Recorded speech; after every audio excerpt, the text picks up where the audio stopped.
الرجیم بسم اللہ الرحمن الرحیم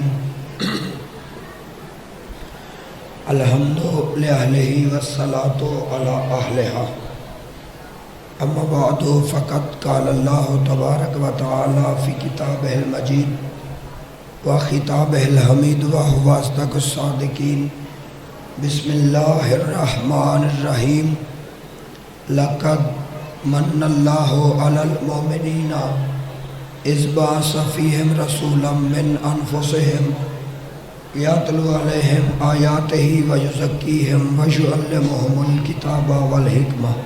بلند آواز سے سارے صلوات پڑھ دیں۔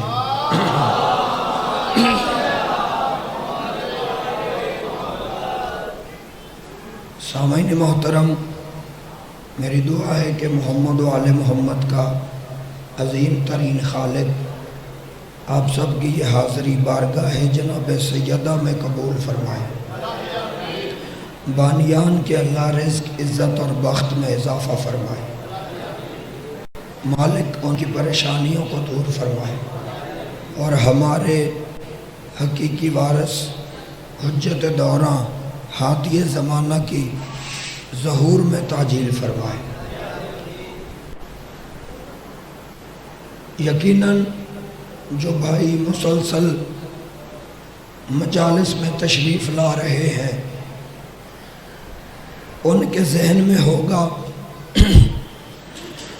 کل میں نے آپ کے سامنے یہ گزارش کی تھی کہ جب اللہ کے سب سے بڑے ہادی نے دعوت ذوالعشیرہ میں یہ کہا کہ تم میں کون ہے جو میری مدد کرے،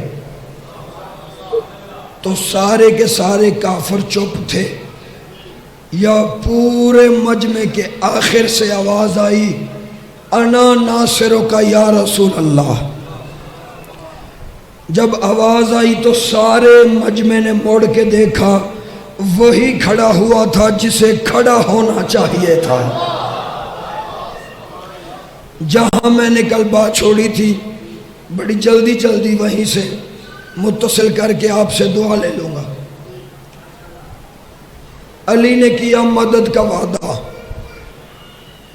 جب علی نے وعدہ کر لیا تو سرکار انبیاء کی آواز آئی یا علی انت ولی و وسی و وزیری و خلیفتی من بعدی، علی میرے بعد میرا ولی تو ہے، میرے بعد میرا جانشین تو ہے، میرے بعد میرا خلیفہ تو ہے۔ تو مجھے اس بات کی سمجھ نہیں آتی کہ جب نبیوں کے نبی نے اپنے وسیع کا اعلان دعوت ذوالعشیرہ میں کر دیا تھا تو پھر یہ عرب کے بدو سقیفے میں جھگ کیوں مار رہے تھے؟ علی نے کیا مدد کا وعدہ، لہذا علی کا اعلان سن کے مدد کرنے کا کافروں کے دل میں بغض علی کا بیج پیدا ہو گیا اور وہ پہلے دن سے ہی علی کے دشمن ہو گئے، کیونکہ اس وقت ہر کافر کے دل میں اور زبان پر ایک ہی جملہ تھا کہ آج اگر علی نہ اٹھتا تو اس محمد کی حمایت کوئی نہ کرتا۔ علی نے چونکہ حمایت کا اعلان کر دیا تو کافر علی کے دشمن بن گئے۔ یاد رکھنا یہ دشمنی علی کی ذاتی نہیں تھی، دشمنی تھی محمد رسول اللہ کی۔ سامنے آ گیا علی ولی اللہ۔ اور ویسے بھی مکے میں اعلان توحید کرنا کوئی آسان کام نہیں تھا۔ شاہ جی ادھر نبی نے اعلان کیا، لو میں نے تمہیدی جملے چھوڑ دیے، وقت کو مد نظر رکھتے ہوئے جملے کہنا چاہتا ہوں۔ نبیوں کے نبی نے مکے میں اعلان کیا، کافروں نے پہلے دن سے پراپوگنڈے کرنے شروع کر دیے۔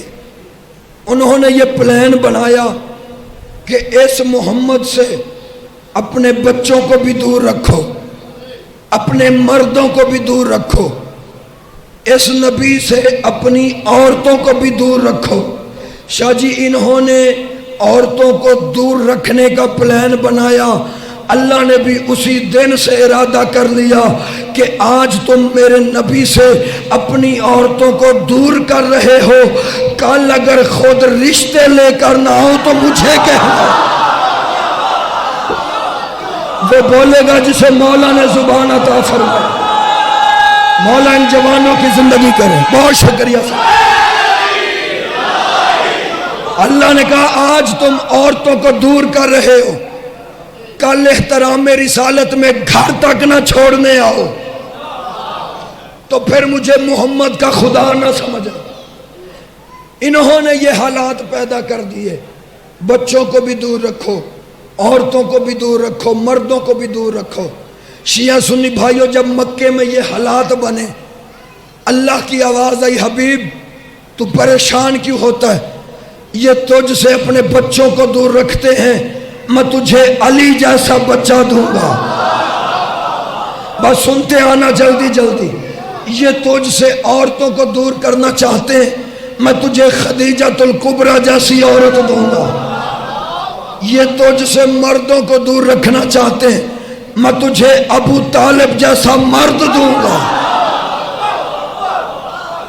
اور پھر یہی ابو طالب ان کے مردوں کو تیرے قریب لائے گا۔ اور حبیب یاد رکھنا، اگر یہ کافر پھر بھی اپنے ارادوں سے باز نہ آئے تو یہی ابو طالب بدلہ لے گا۔ اب کتابیں کہتی ہیں اعلان رسالت، اعلان توحید کرنے کے بعد میرا نبی اگلے دن محلے کی گلی میں نکلا، مکے کی گلی میں۔ ادھر نبی جا رہے تھے، کافروں نے اپنے بچوں کو سکھایا کہ جاؤ جا کے نبی پہ حملہ کرو۔ اب کافروں کے بچے پتھر لے کے دوڑے، وہ بچے پتھر مار رہے تھے نبی کو۔ راوی کہتا ہے نبی ہاتھ بھی نہیں اٹھا سکتے تھے، پاؤں بھی پیچھے نہیں ہٹا سکتے تھے۔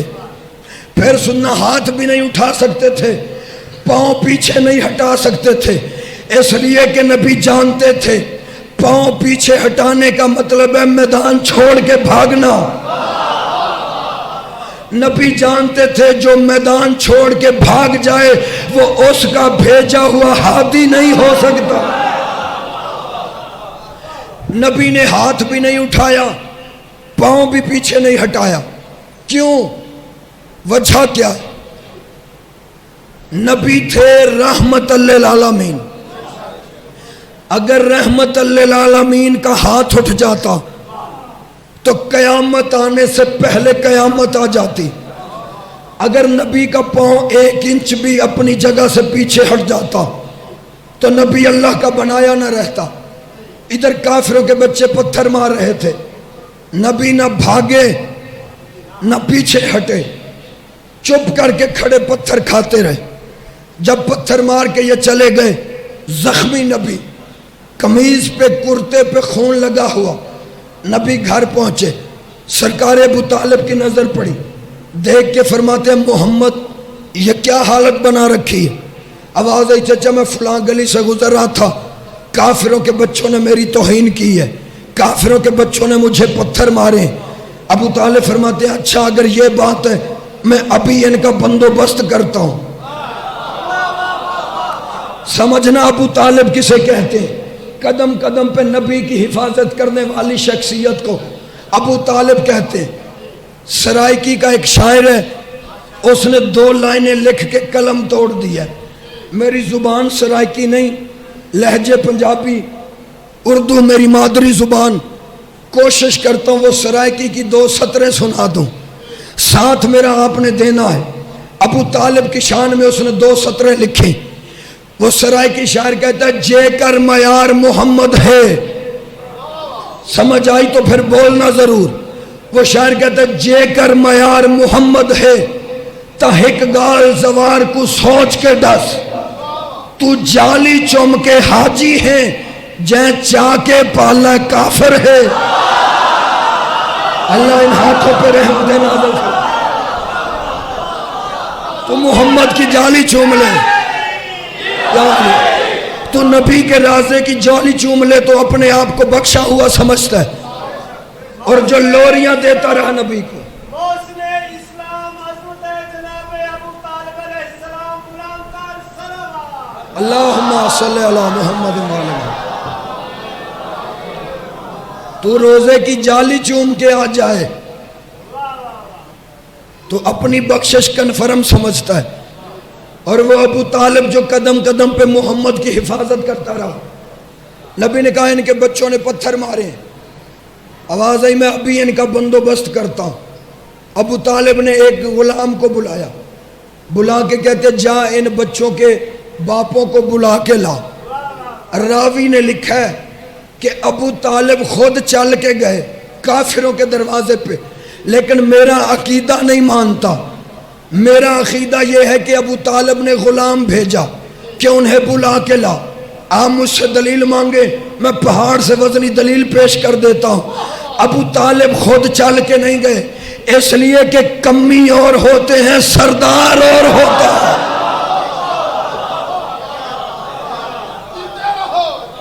سردار ہمیشہ اپنے ڈیرے پہ بلاتا ہے، چیئرمین ناظم ہو جائے، چیئرمین ہو جائے، ایم پی ایم این اے، وہ پیغام بھیج کے بندوں کو بلاتے ہیں، خود نہیں جاتے۔ ابو طالب تھے سردار مکہ، ابو طالب نے انہیں بلایا، اب یہ ہو نہیں سکتا تھا پیغام ابو طالب کا ہو اور کافر تعمیل نہ کریں۔ ادھر نوکر نے جا کے پیغام دیا، سرداریوں کی لائنیں لگ گئیں۔ سرکار حکم، ابو طالب فرماتے تم اپنے بچوں کو سمجھا نہیں سکتے؟ سمجھائے تو وہ جس نے سکھایا نہ ہو۔ فرمایا یہ میرے بیٹے محمد کو تنگ کرتے ہیں۔ کہنے لگے سرکار کیا کرے، بچے جو ہوئے، یہ جملہ یاد رکھنا، آخری نتیجہ اسی بات پہ عرض کروں گا۔ سرکار بچے جو ہوئے، ابو طالب نے فرمایا اچھا ٹھیک ہے چلے جاؤ۔ ابھی حویلی سے باہر نہیں نکلے تھے، ابو طالب کی آواز آئی یا علی۔ علی دھوڑ کے سامنے، جی بابا۔ یا علی آج کے بعد جو آنکھ تیرے بھائی کی طرف اٹھے وہ آنکھ سلامت نہیں رہنی چاہیے۔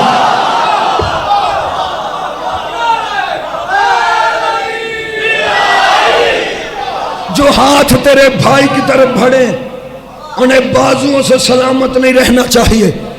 جو پاؤں تیرے بھائی کی طرف دوڑ کے آئے انہیں جسم کے ساتھ نہیں رہنا چاہیے۔ خدا کی قسم سمجھدار باپ نے دنیا کو سبق دے دیا، دنیا نبی کی دشمنی چھوڑ دے، علی ہاتھ اٹھانا چھوڑ دے گا۔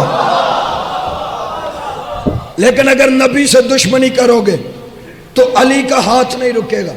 یا علی تو نے کل بھائی کے ساتھ جانا ہے، جی بابا ٹھیک ہے۔ علی حجرے میں گئے، جا کے علی نے چند کھجوریں کھائیں، کھجوریں کھا کے گٹلیاں جیب میں۔ دنیا سمجھ رہی تھی بچے کا کھیل ہو رہا ہے، کسی کو کیا پتا نبی کی حفاظت کا اسلحہ جمع ہو رہا تھا۔ نبی اگلے دن پھر بازار میں، آگے آگے نبی، پیچھے پیچھے سائے کی طرح علی۔ یہ سچی بات ہے کہ میرے نبی کا سایہ نہیں تھا، اور صرف نبی کا سایہ نہیں، ان 14 میں سے کسی کا بھی سایہ نہیں تھا۔ کسی بندے نے سرکار کے ایک صحابی سے پوچھا سرکار نبی کا سایہ کیوں نہیں؟ تو صحابی نے جواب دیا سایہ کبھی آگے ہوتا ہے کبھی پیچھے ہوتا ہے، اور ہم آتے تھے حضور کے پیچھے۔ اللہ نے اس لیے سایہ نہیں بنایا کہ کہیں ہمارے قدم محمد کے سائے پر نہ آ جائیں۔ اب فرق تیرے سامنے ہے، جن کے قدم محمد کے سائے پر نہ آ سکیں وہ اور ہوتے ہیں، جن کے قدم مہر نبوت پہ آئیں وہ اور ہوتے ہیں۔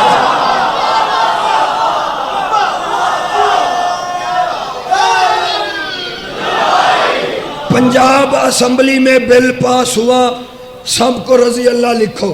فرق میں بتا دیتا ہوں، جن کے قدم سائے پر نہ آ سکیں وہ رضی اللہ تعالی عنہ ہوتے ہیں، جن کے قدم محمد کے کندھوں پہ آئے وہ علیہ السلام ہوتے ہیں۔ 14 میں سے کسی کا سایہ نہیں تھا۔ پہلی دفعہ منبر پہ یہ فرمان پڑھنے لگا ہوں تیرے چھٹے مولا کا، کسی بندے نے سرکار صادق آل محمد سے پوچھا یا ابن رسول اللہ، اے نبی کے بیٹے ہمیں بتائیں آپ لوگوں کا سایہ کیوں نہیں ہوتا؟ پتہ نہیں کسے جملے کی سمجھ آئے گی کسے نہیں آئے گی۔ تیرے چھٹے امام نے مسکرا کے فرمایا نحن اظلال اللہ علی الارض، معصوم فرماتے ہیں ہم زمین پر اس اللہ کا سایہ ہے اور سائے کا کبھی سایہ نہیں ہوتا۔ آگے آگے نبی، پیچھے پیچھے علی۔ یا اس چوک میں نبی پہنچے جہاں کافروں کے بچے کھڑے تھے۔ کافروں نے پھر اشارہ کیا جاؤ، بچے دوڑ کے آئے۔ علی نے بچوں کو آتے دیکھا، کافروں کے بچوں کو۔ اپنے آپ سے علی کہتے یا علی، اگر آج ایک بھی زخم نبی کو لگ گیا تو تیرے باپ کی تربیت پہ حرف آئے گا۔ آج کوئی زخم نبی کو نہ لگے۔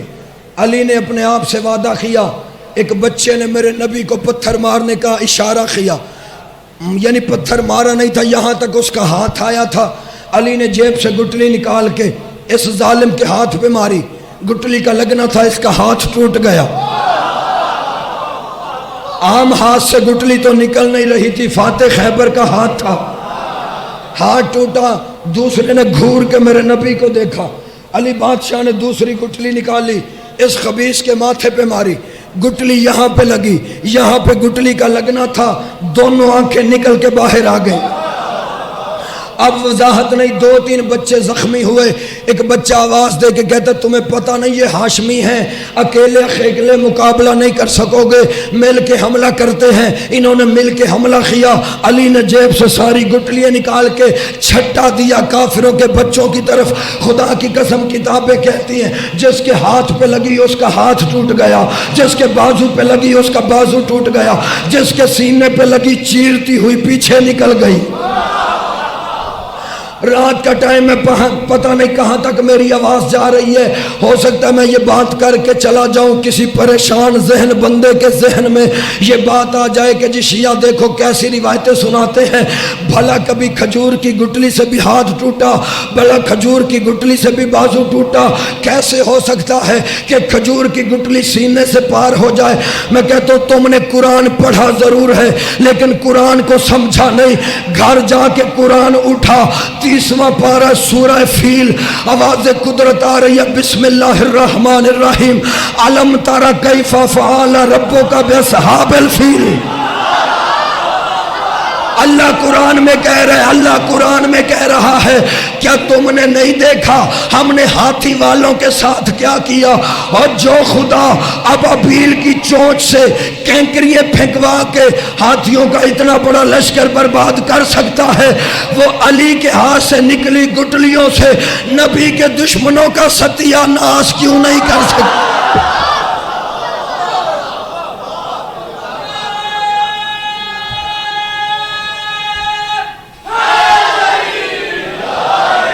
آخری جملہ فضائل کا، علی سے مار کھا کے بچے گھر پہنچے۔ جی انشاءاللہ ہر بچے کی زبان پہ ایک ہی نام تھا، مجھے علی نے مارا ہے۔ اچھا شاہ جی بچوں کی عادت ہوتی ہے، بچے اگر لڑ کے کسی سے گھر جائیں نا، وہ جا کے اپنا قصور نہیں بتاتے، جس نے مارا ہوتا اسی کا نام لیتے ہیں، اس نے مارا، اس نے مارا، اس نے مارا۔ علی سے مار کھا کے گھر گئے، ہر ایک بچے کی زبان پہ ایک ہی نام تھا، علی نے مارا ہے، علی نے مارا ہے۔ اب وہ بھی عرب کی مائیں تھیں۔ چند سالوں کی بات ہے، ایک بندے نے نا برے صغیر سب کانٹیننٹ کی، یہ جو عورتیں ہوتی ہیں پاک و ہند کی، اسے برے صغیر بولتے تھے پہلے، یہاں کی شاچی عورتوں پہ ریسرچ اس نے کی۔ اس نے کہا جی برے صغیر کی عورتیں گنگی ہیں۔ گنگی سے مراد نہیں کہ بولنا نہیں آتا، گنگی سے مراد یہ ہے کہ یہ ظالم شوہر کے ساتھ چپ کر کے زندگی گزار دیتی، اپنے حقوق پہ نہیں بولتی، رائٹس پہ نہیں بولتی، حق پہ نہیں بولتی۔ لیکن مجھے بول کے بتانا، چپ رہو کہ غلط فہمی بڑھ جائے گی، مجھے بول کر بتاؤ بچوں کے معاملے میں ہماری یہاں کی خواتین چپ بیٹھتی ہیں؟ جڑے چپ ہو تو اڈا کی خیال ہے، کوئی نہیں بیٹھتی۔ بچوں کا معاملہ ہو تو یہاں کی عورتیں بھی چپ نہیں بیٹھتی. پھر خود سوچو عرب کی ماشاءاللہ سے وہ بہادر خواتین جو کئی جنگوں میں کمانڈر ان چیف رہ چکی ہوں، وہ چپ رہی ہوں گی. انہوں نے بچوں کو بازوں سے پکڑا، جا کے باپ سے، ان کے باپ سے جھگڑے کیے، جاؤ شکایت لے کے جاؤ وگرنہ میں ناراض ہو جاؤں گی، میں کھانا نہیں پکاؤں گی، میں پیکے چلی جاؤں. ادھر دھمکی ملی، بندے جی حضوری میں چل پڑے کہ جناب نہیں کھلونے دے رہے. وہ بچوں کو لے کے ابو طالب کی حویلی کے سامنے پہنچے.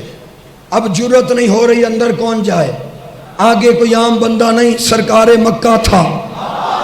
ابو طالب بیٹھے تھے، ایک دوسرے سے کہتے تم جاؤ، دوسرے کہتے تم جاؤ. ایک بندہ کہنے لگا پہلے آؤ فیصلہ کر لے جانا کس نے. پیچھے ہٹے دروازے سے ایک سیانہ بندہ بھی تھا ان میں، دیکھ کے کہتا پہلے بچوں سے پوچھو تو صحیح، گھر والیوں کے کہنے پہ چل پڑے ہو، کہیں انسلٹ ہی نہ کروا لینا، پہلے بچوں سے پوچھو تو صحیح انہیں ہوا کیا ہے. ایک بچے سے پوچھا تجھے کیا ہوا ہے، اس نے کہا مجھے علی نے مارا ہے. دوسرے سے تجھے کیا ہوا ہے، علی نے مارا ہے. تیسرے سے تجھے کیا ہوا ہے، علی نے مارا ہے. اس کے باپ نے ایک اور تھپڑ مار دیا اپنے بیٹے کو، دیکھ کے کہتا ہے شرم نہیں آتی، تم اتنے سارے علی اکیلا، تم اتنے سارے علی اکیلا، تم اتنے ساروں کو علی مار کے چلا گیا. اس کے باپ کا یہ جملہ کہنا تھا. کافروں کا بچہ آگے بڑھا، اس نے کہا سنو سمجھو اور یاد رکھو، مذہب ہمارا کوئی بھی ہو، مسلک ہمارا کوئی بھی ہو، عقیدہ ہمارا کوئی بھی ہو، ہم مانے یا نہ مانے، لیکن سب سے بڑی حقیقت یہ ہے کہ جب ہم نبی پہ حملہ کر رہے تھے تو ادھر سے علی نے ہم پہ حملہ کر دیا. علی کے ڈر سے ہم نے بھاگنا شروع کیا. یہ کہتے ہیں ہم مختلف سمتوں میں بھاگ رہے تھے، کوئی ادھر کوئی ادھر کوئی ادھر. جب ہم مختلف سمتوں میں بھاگ رہے تھے، یہ بچہ کہتا ہے ہم نے مختلف سمتوں میں بھاگتے بھاگتے پیچھے مڑ کے دیکھا، ادھر والے کے پیچھے بھی علی تھا، ادھر والے کے پیچھے. بہت شکریہ جناب.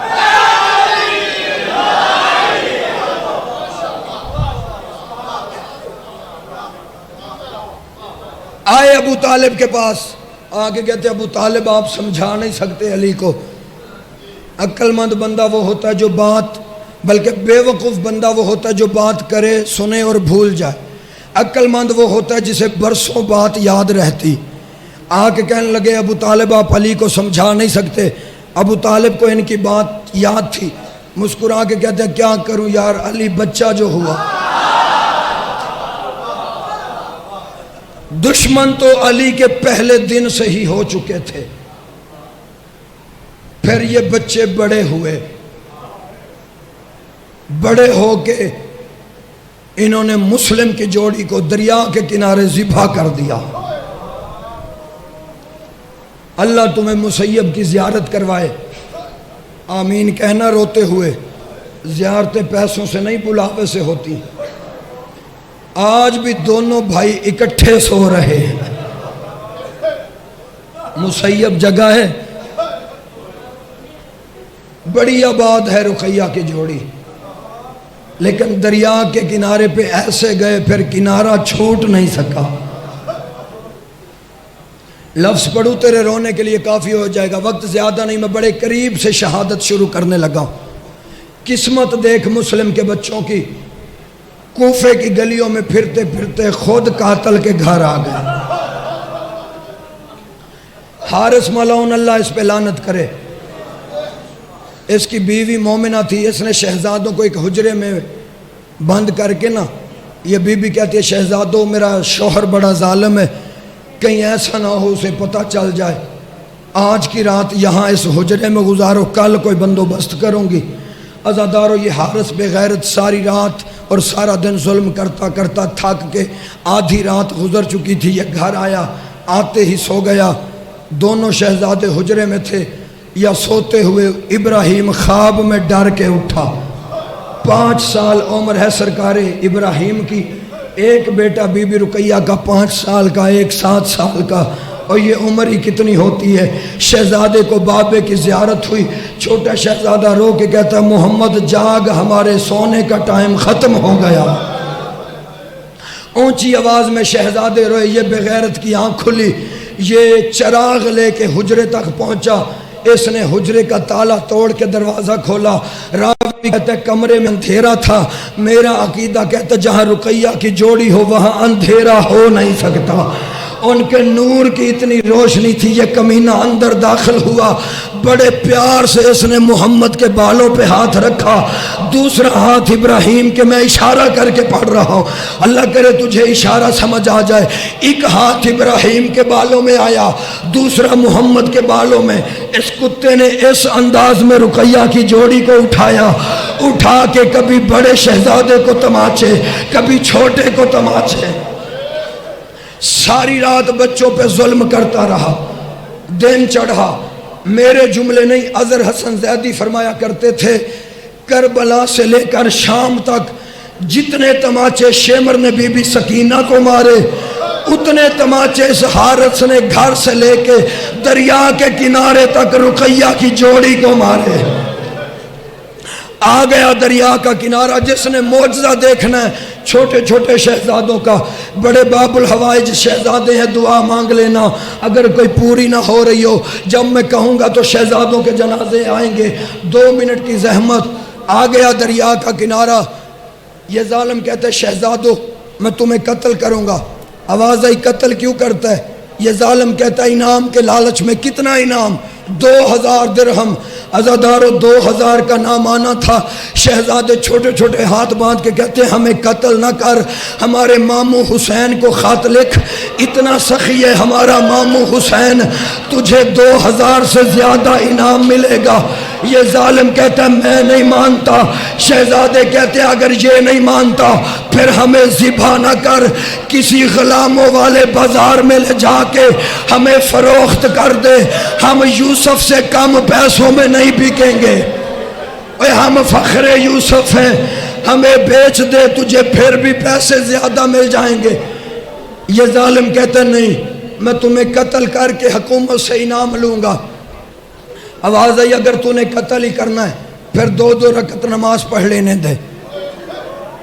یہ کہتا ہے پڑھ لو نماز اگر کوئی فائدہ دیتی ہے۔ شہزادے اٹھ کے دریا کی طرف چلے، یہ ننگی تلوار سامنے کر کے کہتا ہے ادھر کہاں جا رہے ہو؟ شہزادے کہتے ہیں وضو کرنے کے لیے۔ یہ ظالم کہتا ہے تم وضو کے بہانے پانی پینا چاہتے ہو؟ چھوٹا شہزادہ کہتا ہے کلی کرنا مستحب ہے، ہم منہ میں پانی نہیں ڈالیں گے، واجب وضو کرنے دے۔ یہ بغیرت کہتا ہے نہیں، ریت پہ تیمم کر کے نماز پڑھو۔ ختم ہو گئی شہزادوں کی نماز۔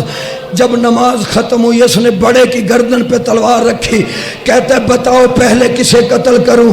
چھوٹا شہزادہ دوڑ کے آیا، اس کی تلوار کے نیچے اپنی گردن رکھی، رو کے کہا ظالم حیا کر، بڑے بھائی باپ کی جگہ پہ ہوتے ہیں، ماتم کر جس کا سینہ نہیں دکھتا، دن زیادہ نہیں رہ گئے اور بڑے بھائی باپ کی جگہ پہ ہوتے ہیں، میرے سامنے میرے بھائی کو ذبح نہ کر۔ اس نے تلوار چھوٹے کی گردن پہ رکھی، بڑے کی آواز آئی یہ میرے بیٹوں کی جگہ ہے، اماں نے چلتے ہوئے مجھے میرے حوالے کیا تھا، اسے میرے حوالے کیا تھا اماں نے، اور میرے چھوٹے بھائی کو نہ مار۔ جب محمد نے یہ جملے کہے اس نے چھوٹے دل دکھے مجھے معاف کر دینا، کوئی سید بیٹھا ہے، کوئی سیدزادی بیٹھی ہے، معافی مانگ کے جملہ کہتا ہوں، دعا مانگو اللہ کسی بھائی کو بھائی کی موت نہ دکھائے۔ اتنے غریب تھے شہزادے، چھوٹے بھائی کے سامنے بڑا بھائی ذبح ہو گئے۔ اگلا ماتم کا جملہ ہے پتھر دل کا ضامن نہیں۔ اس نے بڑے شہزادے کو ذبح کیا، سر رکھا زمین پہ، اس انداز میں بڑے شہزادے کی لاش اٹھائی، چلتا ہوا دریا کے کنارے آنکھیں، اس کتے نے محمد کی لاش دریا میں پھینک دی۔ حق بنتا تھا لاش پانی کے ساتھ چل پڑتی، لیکن بھائی کے انتظار میں رک گئی۔ ابھی یہ ظالم قریب نہیں آیا تھا کہ چھوٹا شہزادہ پہلے جھک، اس نے چھوٹے شہزادے کو ذبح کیا، چھوٹے کی لاش اٹھا کے بھی دریا میں پھینکی۔ دونوں بھائیوں کی لاشوں نے چلنا شروع کیا، ادھر سے محمد چلا، ادھر سے ابراہیم، دونوں بھائیوں نے گلے میں باہیں ڈالی، ادھر دونوں شہزادوں نے باہیں ڈالی، اس کتے نے کمان میں تیر رکھ کے جنازوں پہ تیر چلانے شروع کیے. کوئی کالے برقے والی بی بی رو رو کے کہہ رہی تھی او ظالم نہ مار، اور میرے بچوں نے تیرا کیا بگاڑا ہے، اور میرے محمد اور ابراہیم، ماتم حسین، ماتم حسین.